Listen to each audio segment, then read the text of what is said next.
दोस्तों, आज की यह वीडियो काफी महत्वपूर्ण बात पर आधारित है। एक ऐसी बात जो लगभग हर इंसान अपने जीवन में महसूस करता ही है, और वो है मजबूरियां। आज की इस वीडियो में हम जानेंगे मजबूरियों को देखने का सही तरीका क्या है। मजबूरियां जीवन का एक महत्वपूर्ण हिस्सा है और हमारे जीवन में अक्सर आती है।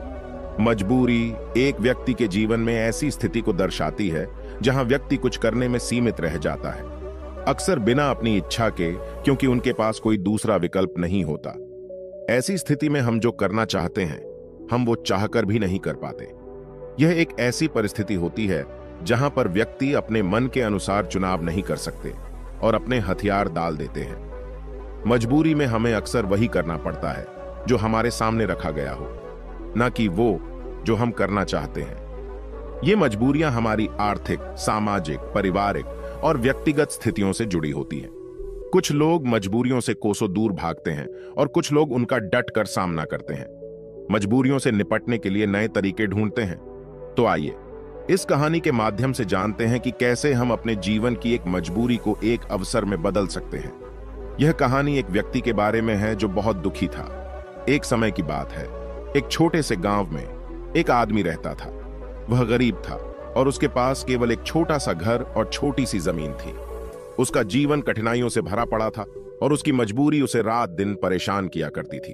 अपनी पत्नी और एक बेटा होने के बावजूद वह आदमी बड़ा ही अकेला महसूस करता। वह मन ही मन सोचता रहता कि मेरे जीवन में कितनी मजबूरियां हैं। मुझे अपने घर का खर्च चलाने के लिए रोज काम पर जाना पड़ता है। अगर मैं काम नहीं करूंगा तो मेरा परिवार क्या खाएगा? मेरा घर कैसे चलेगा? मेरे बेटे के जीवन में अच्छा भविष्य लाने के लिए मुझे मजबूरन काम करना पड़ता है। उसे अपना काम एक बोझ लग रहा था और यह सोचकर वह बहुत दुखी था। एक तरफ जहां लोग उसी गांव के तालाब पर मस्ती करने आते और अपने दोस्तों के साथ सुकून भरा वक्त गुजारने आते, वहीं इस आदमी को वहां मजबूरन मछलियां पकड़नी पड़ती ताकि उसके घर के खर्चों में खाने पर होने वाला खर्च कम हो सके और उसका परिवार यह तालाब से पकड़ी हुई मछलियां खा सके। वह आदमी मजबूर था और वह अपने परिवार को खुश देखना चाहता था, पर उसकी मजबूरियों ने उसके घर से सुख और शांति को खत्म ही कर दिया था। उसे ऐसा लग रहा था कि अपने जीवन में इतने सारे कमियों के कारण वह कभी खुश नहीं रह पाएगा। एक दिन इसी बात से परेशान होकर वह एक पेड़ के नीचे बैठकर रो रहा था। तभी एक साधु उसकी ओर आ रहा था। साधु ने देखा कि उसके चेहरे पर बहुत सारे गम थे। उस साधु ने देखा कि वह व्यक्ति दुखी होकर फूट फूट कर रो रहा था। साधु ने उस व्यक्ति के पास जाकर पूछा, क्या हुआ बेटा, तुम इतने क्यों परेशान हो? उस आदमी ने साधु की ओर देखा। वह साधु साधारण कपड़ों में था और उसको देखकर व्यक्ति सोचने लगा, भला ये साधु क्या मदद कर पाएगा मेरी? व्यक्ति ने उससे कहा, तुम तो एक साधु हो, भला तुम क्या मदद करोगे मेरी? मैं पहले से ही अपनी मजबूरियों के कारण काफी परेशान हूं, तुम मुझे अकेला छोड़ दो। साधु उस व्यक्ति से कहते हैं, बेटा, इतना दुख तुम अकेले क्यों सहन कर रहे हो? मुझे बताओ क्या हुआ, शायद मैं तुम्हारा दुख दूर कर सकूं। वह व्यक्ति उस साधु से कहता है, तुम मेरा दुख दूर करोगे? तुम मेरी मजबूरियों से मुझे मुक्त कैसे कर सकते हो? तुम्हें तो खुद नहीं पता मजबूरियां क्या होती हैं। तुम्हें कौन सी मजबूरी का सामना करना पड़ा अपने जीवन में? तुम क्या जानो मजबूरी? तुम्हें किस बात की चिंता? तुम तो काम भी नहीं करते, तुम्हें किसी परिवार का ध्यान भी नहीं रखना। मुझे तो दिन रात काम करके अपने परिवार की जिम्मेदारी उठानी पड़ती है। साधु उस आदमी के कड़वे शब्द सुनकर भी शांत रहे। वह समझ गए कि यह आदमी अपने जीवन में अपने कामों और मजबूरियों को बुरा समझता है और इसी कारण यह काम को बोझ समझकर मन से किसी भी काम को नहीं कर पा रहा है। साधु हंसकर कहते हैं, बस इतनी सी बात, मैं तुम्हारी मजबूरियों को एक ताकत बना सकता हूं। तुम्हें कभी भी काम करने में बोझ महसूस नहीं होगा। तुम्हें अपने परिवार के लिए काम करना कभी बोझ नहीं मानोगे। मैं तुम्हें एक ऐसा रास्ता बताऊंगा जिससे तुम हर काम खुशी खुशी करोगे, लेकिन तुम्हें पहले मेरा काम करना होगा। क्या तुम तैयार हो? वह आदमी साधु की बातों को लेकर सोच में डूब गया। साधु ने कहा कि एक ऐसा रास्ता है जिससे वह हर काम खुशी खुशी कर सकता है और उसके बदले में केवल एक काम करना होगा। पर क्या यह सच है? ऐसा कुछ इस साधु को पता भी होगा या ये साधु बस मुझे पागल बना रहा है? आदमी ने कुछ देर सोचकर उस साधु को मना किया, ये कहते हुए कि मुझे नहीं लगता कि तुम ऐसा कुछ बता सकते हो। आदमी मना करके वापस घर लौट आया। कुछ दिनों तक तो उसके दिमाग में वह साधु की बातें घूमती रहीं। लेकिन धीरे धीरे वह उस साधु और उसकी बातों को भूलता गया। उसके दिमाग से साधु भी धीरे धीरे निकलता गया। वह फिर से अपने रोज के दिनचर्या में वापस चला गया। फिर कुछ महीनों बाद उसे एक दिन अपना मित्र मिला। वह मित्र उससे कहता है, हमारे गांव में एक बड़े ज्ञानी साधु प्रवचन देने आ रहे हैं। वह जो भी कहते हैं वह करके दिखाते हैं। वह बहुत बुद्धिमान है। उसका मित्र उस आदमी से कहता है, तुम भी चलो मेरे साथ, तुम्हें वहां आनंद आएगा। कभी तो अपने लिए कुछ समय निकाल लिया करो, तुम कितनी मेहनत करते हो। वह आदमी सोचता है, मैं तो वैसे ही अपने रोज के काम में मग्न रहता हूं। मेरा मित्र सही तो कह रहा है, कभी अपने लिए भी समय निकालना चाहिए। वह अपने मित्र के साथ उस साधु के उपदेश को सुनने और वहां जाने के लिए राजी हो जाता है। अगले दिन यह व्यक्ति अपने मित्र के साथ उस आश्रम में जाता है। वहां उसे वही साधु दिखता है जो उसे उस दिन काम को खुशी खुशी करने का मार्ग बताने का वादा कर रहा था। मित्र से बात करते समय उसने पूछा कि क्या यही वो साधु है जिनके उपदेश हम आज यहां सुनने आए हैं। उसके मित्र ने पुष्टि की कि हाँ, यह साधु वाकई महान है और उनके पास ज्ञान की अमूल्य धारा है। और तो और उसके पास तो स्वयं राजा भी ज्ञान लेने आते हैं। वह आदमी अपने मित्र से कहता है कि मैं इस साधु से मिल चुका हूं। फिर वह आदमी अपने मित्र को सारी बात बताता है। उसका मित्र पूरी बात सुनकर कहता है, अगर यह साधु ने तुम्हें वचन दिया है तो अवश्य ही वो उसे पूरा करेंगे। तुम्हें उनसे फिर से मिलना चाहिए। आदमी फिर मन ही मन यह सोचता है कि क्या मेरा अब उनसे मिलना ठीक रहेगा। मैं उन साधु के पास जाऊं कि नहीं, वह मेरे बारे में क्या सोचेंगे। परंतु अब उसके मन में यह विश्वास था कि वह साधु उस दिन उसे पागल नहीं बना रहे थे। और अगर थोड़ी सी भी उम्मीद है कि मैं एक ऐसा रास्ता जान जाऊंगा जिससे मुझे कोई भी मजबूरी, कोई भी पीड़ा छोटी लगने लगेगी और मैं उस काम को खुशी खुशी करूंगा, तो ये मुझे जानना ही है। फिर भले ही मुझे उन साधु के सामने शर्मिंदा ही क्यों ना होना पड़े, चाहे कुछ भी हो, मैं इस मौके को अपने हाथ से जाने नहीं दूंगा। यही सोचकर वह आदमी उन साधु से मिलने का निश्चय करता है। उपदेश समाप्त होते होते शाम हो चुकी थी। जैसे ही वह उपदेश समाप्त हुए, सब लोग आश्रम से बाहर जाने लगे। वह आदमी उस साधु के पास जाता है। वह आदमी कहता है, गुरु, क्या आपको याद है, मैं आपको मिल चुका हूं।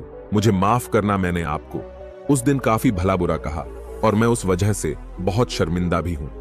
मुझे अब बहुत पछतावा हो रहा है, परंतु क्या आप मुझे वह मार्ग बता सकते हो जिससे मैं खुशी खुशी काम करूं? मैं आपका कोई भी काम करने के लिए तैयार हूं। साधु हंसते हुए कहते हैं, हां, मुझे याद है, तुम वही आदमी हो जो उस दिन दुखी हालात में मुझे मिला था। ठीक है, मैं अपना वादा पूरा कर दूंगा, लेकिन अब शाम हो चुकी है और मैं पूरे दिन उपदेश देकर थक गया हूं। तुम मुझे कल सुबह इसी आश्रम के बाहर मिलना। वह आदमी बहुत खुश होता है और कहता है, जी गुरुदेव, मैं कल सुबह आपसे मिलने आ जाऊंगा। सुबह होते ही वह आदमी उस आश्रम के बाहर उस साधु से मिलने जाता है। जब वह आदमी वहां पहुंचता है तो गुरु दरवाजे पर रुके होते हैं। वह व्यक्ति उन साधु के पास जाता है और कहता है, गुरुदेव, मैं तैयार हूं। साधु उस व्यक्ति से कहते हैं, बेटा, मुझे अपना वादा याद है जो मैंने तुमसे किया था, परंतु तुम्हें समझने के लिए मुझे तुमसे एक काम करवाना पड़ेगा। वह आदमी उस साधु से कहता है, जी गुरुदेव, मैं कुछ भी करने के लिए तैयार हूं। आपका काम क्या है जो मैं कर सकता हूं, मुझे बताइए। वह साधु उसे पास के तालाब के पास ले जाते हैं। वहां एक बड़ा सा पत्थर था जो पानी के बहाव को रोककर बैठा था। साधु उस व्यक्ति से कहते हैं, बेटा, क्या तुम्हें यह पत्थर दिख रहा है जो पानी के बहाव को रोककर बैठा हुआ है? व्यक्ति कहता है, जी। फिर साधु कहते हैं, तुम्हें इस पत्थर को यहां से हटाना है। जैसे ही तुम इस पत्थर को हटाओगे, तुम्हें तुम्हारे प्रश्नों के उत्तर मिल जाएंगे। व्यक्ति कहता है, लेकिन गुरुदेव, यह कैसे मुमकिन है? यह तो इतना बड़ा पत्थर है, मैं इसे कैसे हटाऊंगा? और फिर इस पत्थर को हटाने से मेरे जीवन की मजबूरियां कैसे हट जाएंगी? मुझे कुछ समझ नहीं आ रहा। साधु कहते हैं, तुमने कहा था कि तुम मेरा कोई भी काम कर दोगे। तुम्हें इस पत्थर को हटाना ही पड़ेगा, अन्यथा मैं तुम्हें तुम्हारे प्रश्नों का उत्तर कभी नहीं बताऊंगा। अब मैं अपने आश्रम जा रहा हूं। जब तुम यह काम कर दोगे, उसके बाद तुम मुझसे मिलने आना। इतना कहकर साधु अपने आश्रम की ओर बढ़ गए। उस आदमी ने सोचा, मुझे यह समझ नहीं आ रहा है कि गुरुदेव मुझे इस पत्थर को हटाने का काम क्यों दे रहे हैं, लेकिन जो कुछ भी हो, मेरे समस्याओं का हल तो मुझे चाहिए। मैं अपने जीवन से बहुत दुखी हूं और अगर मुझे इस पत्थर को हटाने से मुझे गुरुदेव उत्तर बता देंगे तो ठीक है। गुरुदेव अगर मुझे यह करने को कह रहे हैं तो इसमें जरूर कोई बात होगी। इतना सोचकर उस आदमी ने उस पत्थर को अपने हाथों से हटाने का प्रयास शुरू किया, लेकिन वह पत्थर इतना विशाल और भारी था कि वह थोड़ा भी नहीं हिला।